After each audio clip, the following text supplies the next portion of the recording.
आप देख रहे हैं हेडलाइंस 24 प्राइम न्यूज रूम में। मैं आपके साथ जफर हसन सिद्दीकी। आज हम बात करेंगे आईएएस आलोक रंजन से, जो उत्तर प्रदेश सरकार में चीफ सेक्रेटरी के पोस्ट से रिटायर हुए हैं, जिनका 38 साल का बहुत ही शानदार करियर रहा है। आपने 2 किताबें भी लिखी हैं, लीडिंग न्यूज़पेपर में आर्टिकल भी लिखते हैं और आप कई एजुकेशनल और बिजनेस फोरम पर खुलकर अपना एक्सपीरियंस शेयर किया है।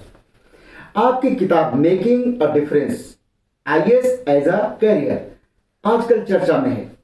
38 साल की लंबी सर्विस का निचोड़ रखते हुए आलोक रंजन ने इस किताब में बताया कि एक आईएएस अधिकारी सफल पब्लिक सर्वेंट कैसे बन सकता है। वो मानते हैं कि शासकीय कामकाज में पॉलिटिकल दखल दबाव होता है। अफसरशाही में पॉलिटिकल मास्टर के सामने झुकने का चलन बढ़ा है, जिससे कैडर की इमेज पर असर हो रहा है। लेकिन रास्ता भी बताया है कि किस तरह चैलेंजिंग सिचुएशंस में सही काम कर अलग पहचान बना सकते हैं। उन्होंने फ्यूचर में आईएएस ऑफिसर बनने का सपना देखने वाले यूथ की भी बात की है।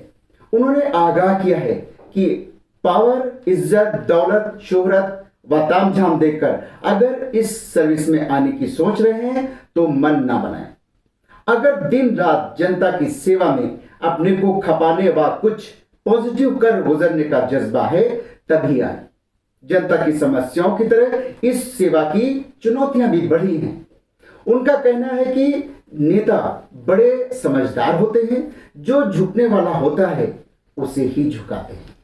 आइए देखते हैं। इस वक्त हमारे साथ मौजूद है पूर्व मुख्य सचिव आलोक रंजन जी। हेडलाइंस 24 में आपका स्वागत है। नमस्कार, बहुत बहुत धन्यवाद। आप एक आईएएस ऑफिसर हैं, तो आईएएस ऑफिसर का जनता की आवाज़ बनना या जनता के साथ जुड़े रहना, ये कितना ज़रूरी है? मैं समझता हूँ आईएएस अधिकारी हो या कोई भी प्रशासनिक अधिकारी हो, उसको जनता से जुड़ना बहुत ज़रूरी है, क्योंकि उसको जनता के लिए ही काम करना है।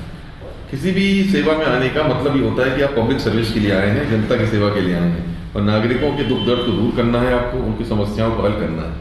तो इसलिए जनता से जुड़ना चाहिए, जनता से मिलना चाहिए, उनकी समस्याओं को सुनना चाहिए और सकारात्मक तरीके से उनकी जो भी परेशानियां हों उनको दूर करने का प्रयास अवश्य करना चाहिए।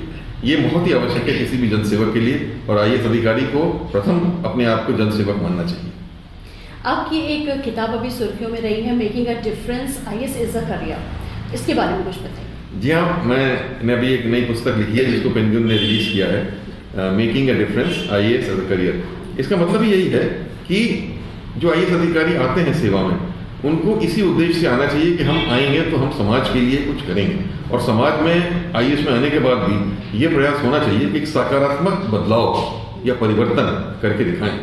देखिए, गरीबी है हमारे देश में, हेल्थ केयर की स्थिति अच्छी नहीं है, शिक्षा की स्थिति अच्छी नहीं है, तो जहाँ कहीं भी अवसर मिले उसमें इतना सुधार करें अपने कार्यशैली से, अपने कार्य से, कि वास्तव में लोगों को महसूस हो कि एक बदलाव आया है, एक परिवर्तन आया है। इसी का मतलब मेकिंग अ डिफरेंस हुआ, मतलब एक ऐसा सकारात्मक परिवर्तन आए जो लोगों को महसूस हो और किसी तरीके से हम लोगों के जीवन को छू सकें, लोगों के जीवन को बेहतर बना सकें, उनकी क्वालिटी ऑफ लाइफ जिसे कहते हैं ना, कि जीवन शैली को कितना बेहतर बना सकें। तो इसी में जो है, इसी आधार पर मैंने ये किताब लिखी है, जिससे जो आईएएस में आना चाहते हैं वो लोग प्रेरित हों, और जो आईएएस सेवा में हैं उनके लिए भी कुछ तरीके के उदाहरण इसमें मैंने पेश किए।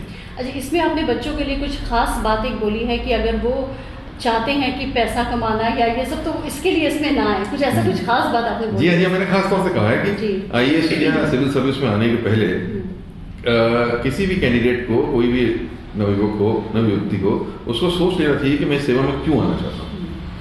अगर उनका उद्देश्य ये है कि मैं खाली इसके पावर के लिए आ रहा हूँ, बड़ी पावर है आईएएस सेवा में, बोला बत्ती गाड़ी मिल जाएगी, मिल जाएगा, लोग सलाम करेंगे, इसलिए आना चाहता है, या लोगों बड़ी स्टेटस है समाज में, लोग आगे झुक के नमस्कार करेंगे, या इसलिए कि इसमें कई लोग, हाँ जिसमें लिखा है, कई लोग यहाँ तक सोच लेते हैं कि भाई इसमें हमें पैसा कमाने के मौके मिल जाएंगे।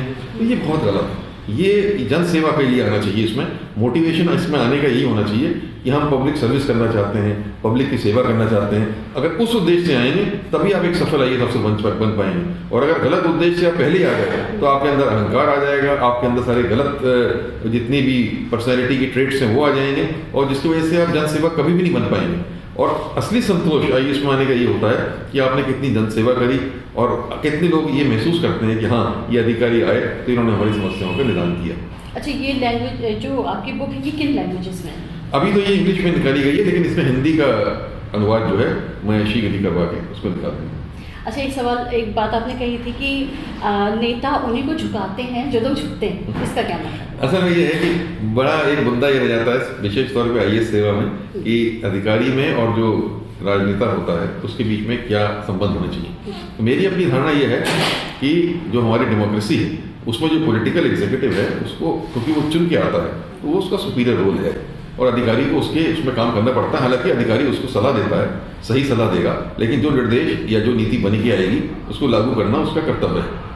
और दोनों एक गाड़ी के दो पहिए की तरह हैं, अगर दोनों एक साथ चलेंगे तभी जो है काम होता है सफल तरीके से। लेकिन अब कई लोग ये कहते हैं कि सब अधिकारी और उनका कहीं नेक्सस बन जाता है, कहीं भ्रष्टाचार इसकी वजह से होने लग जाता है या नेता दबाव डालते हैं भ्रष्टाचार करने का। तो मैंने अपना अनुभव में अपने ये बताया कि अगर आप सीधे तरीके से काम करें और सच्चाई ईमानदारी से काम करें तो कभी भी आपको कोई राजनेता गलत काम करने का, मैंने तो अनुभव है कि दबाव नहीं देता है। लेकिन अगर अधिकारी स्वयं भी अगर गलत उसमें चलने को तैयार हो जाता है और झुकने को तैयार हो जाता है तो फिर राजनेता भी उसको फिर इस्तेमाल करता है, क्योंकि राजनेता तो समझ जाता है कौन कैसा है कौन नहीं है और वो उसी तरीके से उनसे बर्ताव भी करता है, उसी तरीके से उनका इस्तेमाल भी करता है। ये बात मैंने इसको रखी थी सर। तो शायद यही वजह है कि आप आज तक किसी नेता या सांसद के घर नहीं गए? नहीं, वो देखिए व्यक्तिगत किसी का कुछ हो, किसी के यहाँ कोई शादी हो, कोई कार्यक्रम हो, कुछ हो तो आदमी को जाने में कोई परेशानी नहीं। लेकिन जहाँ तक ऑफिशियल वो है उसका प्रोटोकॉल यही है कि या तो आपके कार्यालय में लोग आपसे मुलाकात करें या सर्किट हाउस होता है, सर्किट हाउस में आप बैठ के सबसे मिल रहे हैं। घर जाने में क्या होता है कि वो संदेश दूसरा गलत चला जाता है बाकी लोगों को, वो लगता है कि वो इनसे बहुत नज़दीक हैं या इनके बड़े निकट हैं। तो उसका जो आपका एक वो होता है ना कि आप फेयर तरीके से या ट्रांसपेरेंट तरीके से, पारदर्शी तरीके से काम कर रहे हैं, उसमें फिर जनता का विश्वास जो है वो काफ़ी हद तक आ जाता है। एग्रीकल्चर प्रोडक्शन कमिश्नर के तौर पर भी आपने काम किया है, किसानों के साथ आप डायरेक्ट तौर पर जुड़े भी रहे हैं। तो ये जो अभी नए जो कृषि कानून लाई थी सरकार, जिसे उसने वापस भी ले लिया, इस पर आपकी क्या राय है? देखिए, मैं एग्रीकल्चर प्रोडक्शन कमिश्नर रहा हूँ और 3.25 साल रहा और मैं समझता हूँ कि उत्तर प्रदेश के लिए तो विशेष तौर पे कृषि बहुत ही अहम है। यहाँ पे 65% आबादी ऐसी है जो कृषि पर अपने जीवन को निर्भर रखती है और 25% स्टेट का जो नेशनल इनकम है, स्टेट की इनकम जो है वो कृषि से ही आती है। अब जो ये कृषि कानून की बात आई, मैं ये समझता हूँ कि कृषि में किसान की स्थिति अच्छी नहीं है। किसान को अभी भी उसके उचित मूल्य नहीं मिल पा रहा है उसकी फसल का, जो कभी एमएसपी का जो प्रॉब्लम है। हाँ, नहीं, एमएसपी का भी प्रॉब्लम है और बाजार का भी ऐसा है कृषि बाजार कि छोटा किसान जो हमारे यहाँ बड़ा छोटा किसान है, 80% छोटा किसान है, वो बाजार में अपना मूल्य नहीं निर्धारित करा पाता है और वो बिचौलियों के बीच में उसको जाना पड़ जाता है। तो इसमें एक महत्वपूर्ण सुधार कार्यक्रम लाने की बहुत आवश्यकता है। अब जो कृषि कानून रहे वो वापस इसलिए हुए कि किसानों ने उसका विरोध किया क्योंकि उनको जो भी कारण रहा कि उनको ये लगा कि इससे हमारा हित नहीं होगा। तो अब यही तरीका इसमें बेहतर है कि किसान लोग बैठें, सरकार के अधिकारी बैठें और भी जो लोग इससे संबंधित बैठे, एक्सपर्ट बैठें और बैठ के विचार विमर्श करके ऐसी कुछ नीति बनाएं या ऐसे कानून लाएं जिससे वास्तव में किसान का लाभ हो सके, क्योंकि ये बहुत आवश्यक है। क्योंकि किसान उन्नति करेगा तो हमारा प्रदेश और देश दोनों उन्नति करेंगे।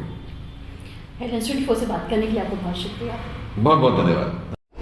अगर आपको हमारा चैनल पसंद है तो इसे लाइक और शेयर ज़रूर करें और कमेंट्स बॉक्स में कमेंट्स भी करें। और हाँ, हमारे चैनल को सब्सक्राइब करना बिल्कुल भी ना भूलें ताकि हम आपको रखें देश और दुनिया की ताज़ा तरीन खबरों के साथ बाखबर। तो देखते रहिए हेडलाइंस 24 सच के साथ।